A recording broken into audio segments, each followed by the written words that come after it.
আসসালামু আলাইকুম। আমরা আছি বর্তমান শিরখার ইউনিয়নের পুরাতন রাজারহাট গরুহাট। এখানে আছে আমাদের সম্মানীয় ভূমি অফিসের তহসিলদার সাহেব আছে, আমাদের ইউনিয়নের সম্মানিত চেয়ারম্যান আছে রেজাউল ভাই, আমি সোহাগ তালুকদার।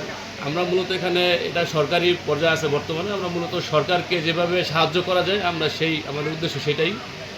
আর আরেকটা কথা হচ্ছে, পিছনে ফ্যাসিস্ট যারা দালাল, যারা দৌরত্ব, যারা যারা এই হাটটাকে পুঁজি করে অনেক উল্টাপাল্টা টাকা পয়সা ইনকাম করছে, আমরা এই জিনিসটা আর চাই না, এটা আর হতে দেবো না। এবার এখানে পাইকাররা যারা ক্রেতা, যারা বিক্রেতা, যারা যাতে সুশৃঙ্খলভাবে সুন্দরভাবে এখানে এসে বেচাকিনি করতে পারে, আমরা সেই দিকটা চেষ্টা করবো এবং সরকারকে হেল্প করব।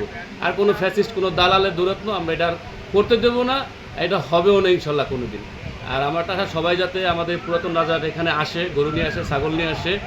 এখানে আল্লাহর রহমতে আমরা যেভাবে পারি আমরা সুযোগ সুবিধা দেব এবং সবার সাথে ভালো ব্যবহার হবে ইনশাল্লাহ। পূর্বের আর কোনো ঘটনা এখানে পুনরাবৃত্তি হতে আমরা দেব না ইনশাল্লাহ।